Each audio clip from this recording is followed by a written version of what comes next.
गुजरात से खबर शामिल करते हैं हमारे सीवन न्यूज़ के नुमाइंदा दरीस अहमद से। गुजरात के मज़ाफ़ाती इलाके शादेवाल के करीब एक सड़क ऐसी भी तैयार की गई जिसके एन वुस्त में जगह जगह बिजली के मेन पोल खड़े हैं जो किसी भी वक्त जानलेवा हादसे का सबब बन सकते हैं।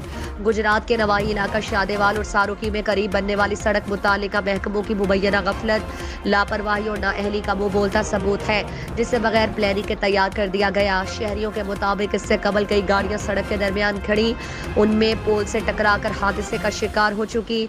मुस्तकबिल में सड़क के दरमियान जगह जगह खड़े ये पोल किसी जानलेवा हादसे और बहुत बड़े सानहे का सबब बन सकते हैं जिससे मुतालिका महकमे तौर पर लाताल्लुक नजर आते दिखाई देते हैं। अरबाब इख्तियार को चाहिए कि ऐसे प्रोजेक्ट शुरू करने से पहले मुतालिका महकमों को आपस में बाहमी ताउन और रवाबित पर पाबंद किया जाए ताकि ऐसे मसाइल पैदा न हो जिससे मुल्क के खजाने का नुकसान और आवाम को मुश्किलात का सामना करना पड़े।